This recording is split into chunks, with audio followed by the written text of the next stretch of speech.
이사야 43장 19절에서 21절. 내가 이제 새 일을 하려고 한다. 이 일이 이미 드러나고 있는데 너희가 그것을 알지 못하겠느냐. 내가 광야에 길을 내겠으며 사막에 강을 내겠다. 들짐승들도 나를 공경할 것이다. 이리와 타조도 나를 찬양할 것이다. 내가 택한 내 백성에게 물을 마시게 하려고 광야에 물을 대고 사막에 강을 대었기 때문이다. 이 백성은 나를 위하라고 내가 지은 백성이다. 그들이 나를 찬양할 것이다. 오늘은 우리 연세대학교의 정체성을 형성하는데 중요한 역할을 하신 해리 로즈 선교사님에 대해 이야기해 보려고 합니다. 해리 로즈 선교사님은 한국의 선교 역사 연구에 초석을 놓으신 분으로도 잘 알려져 계신 분입니다.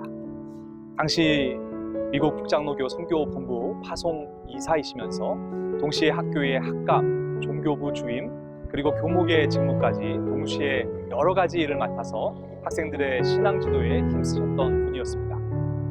로즈 선교사님은 1875년 미국 펜실베니아주의 이스트브룩이라는 지역에서 태어나셨고 신앙적인 분위기에서 자라나셨습니다.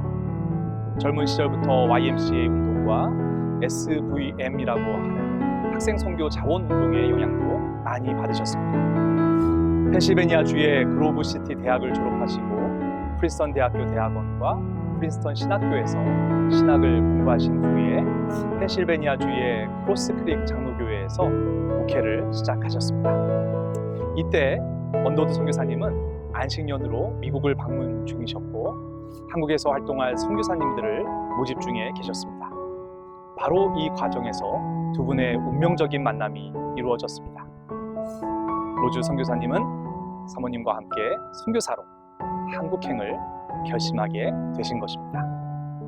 그렇게 1908년 로즈 선교사님은 부인 에디트 브라운 로즈 선교사님과 함께 입국하셨고 먼저 평양북도 강계와 선천 지역에서 왕성한 선교 활동을 펼치셨습니다.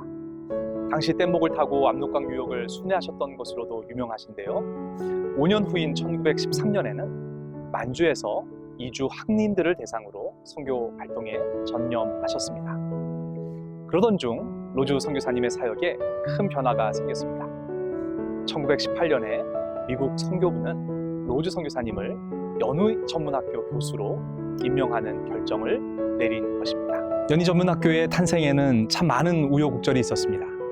이미 평양의 숭실 학당에서 대학부를 설치해 고등교육을 시작한 상황이었기에 많은 선교사님들은 또 다른 고등교육기관의 필요성을 느끼지 못하고 있었습니다. 그럼에도 언더우드 선교사님은 한성을 중심으로도 기독교 정신에 입각한 고등교육기관이 있어야 한다고 확신하시고 온몸을 다해 그 꿈을 이루려고 애쓰셨습니다. 어쩌면 그 뜨거운 열정으로 언더우드 선교사님은 1916년 너무 일찍 하늘의 부름을 받으셨는지 모르겠습니다. 언더우드 선교사님의 꿈은 그 다음 해 1917년 연희전문학교 인가로 이루어졌습니다. 하지만 언더우드 선교사님의 빈자리를 대신할 많은 분들의 헌신과 섬김이 절실한 상황이었습니다. 새 일을 이루기 위해 어느 때보다 주님의 돌보심이 간절한 때였던 것입니다. 바로 이때 연희전문학교에서 새로운 사역을 시작하신 분이 해리 로즈, 한국명으로는 노해리 선교사님이셨습니다. 부인 선교사님은 음악교수로 봉사하시게 되었습니다. 이후 선교사님은 14년간 연희전문학교의 설립이사, 이사, 학감, 신학과장 등의 중책을 맡으시며 학교의 기독교적 정체성을 다지는데 온 힘을 기울이셨습니다. 평안북도에서 사역하실 때 인연을 맺은 백낙준 박사님을 연희전문학교의 교수로 발탁하신 것도 로즈 선교사님의 큰 업적 중 하나라고 할 수 있습니다. 로즈 선교사님은 먼저 신학과장으로 채플과 성경 과목을 담당하시며 기독교 대학의 정체성을 세워나갈 수 있는 기틀을 마련하셨습니다. 그것은 먼저 전교생에게 성경 과목을 일주일에 2시간씩 4년간 필수적으로 이수하게 하고 매일 30분가량의 기도회에 참석하도록 하는 것으로 시작하셨습니다. 또 학생들의 주일 교회 사역과 봉사활동에도 큰 관심을 가지셨습니다. 이런 기독교 대학의 정체성에 관한 관심과 실천 때문에 선교사님은 연세대학교 초대 교목실장이라는 평가를 받고 계시기도 합니다.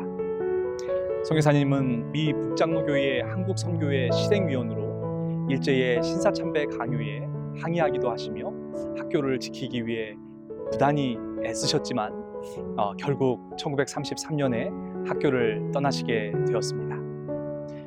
로즈 선교사님이 학교를 떠나시고 선교사님의 사역은 크게 네 분야로 나누어졌다고 합니다. 성경 교수 사역은 케이블 고원 선교사님이, 종교부 주임은 백낙준 박사님이, 교목 사역은 유백희 장석영 목사님이, 대학교의 목회는 백낙중 장석영 목사님이 이어가셨습니다. 그러고 보면 로즈 선교사님이 얼마나 많은 일을 혼자 감당하고 계셨는지를 충분히 짐작해 볼 수 있습니다. 선교사님은 교육 선교와 함께 문서 선교에서도 큰 족적을 남기셨습니다. 일찍이 문서 선교에 관심을 가지셨던 언더우드 선교사님의 영향이 컸습니다. 1921년에 기독신보 사장이 되셨고 1922년에는 조선 예수교 서회 편집위원이 되셨습니다. 해방 후까지 기독교 서회 평생 회원으로 많은 저서를 출판하시며 한국 선교 역사를 기록하는 일에 큰 힘을 보태셨습니다. 그 중에서도 가장 중요한 문서 사역의 결과물이 바로 1934년에 출판하신 미국 북장로교 한국 선교회사입니다. 복음이 이 땅에 소개된 이후 지난 50년간 하나님께서 어떤 새로운 일을 이 민족 가운데 이루셨는지를 기록한 책입니다. 한국 선교 역사를 이해하는 데 없어서는 안 될 중요한 사료를 선물로 남겨주신 것입니다. 선교사님은 광복 이후 1951년에 한국에 돌아오셔서 은퇴하실 때까지 대한기독교서회에서 문서 선교에 헌신하셨고 1965년 은퇴하신 후에는 캘리포니아에 정착하셔서 미국 북장로교 한국교회사 2부를 집필하시고 같은 해 하늘의 부름을 받으셨습니다. 짧은 시간이지만 해리 로즈 선교사님의 일생을 연대기적으로 살피며 그분께서 남겨주신 다양한 신앙의 유산을 확인해 보았습니다. 그러고 보면 지금 교내에서 이루어지는 기독교 정체성을 유지하기 위한 사역에서 로즈 선교사님의 손길이 닿지 않은 곳은 없구나 하는 생각이 듭니다. 언더우드 선교사님과 로즈 선교사님 모두 연세를 통해 광야의 길을 내고 사막에 강을 내신 주님의 마음에 합당한 분들이었습니다.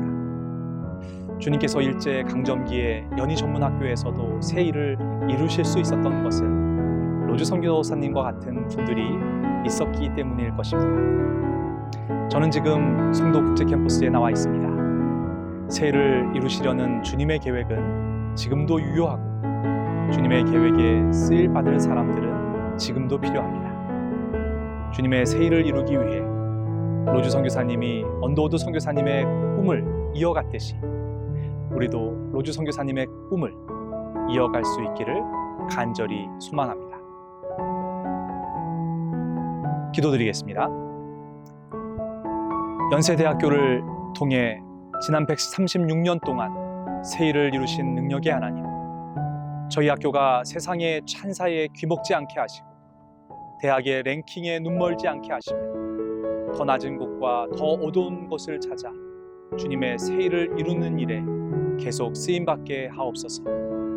저희 모두 절망이 있는 곳에 희망을, 다툼이 있는 곳에 평화를, 상처가 있는 곳에 회복을 선사하는 주님의 도구가 되게 하옵소서. 예수 그리스도의 이름으로 기도드립니다. 아멘.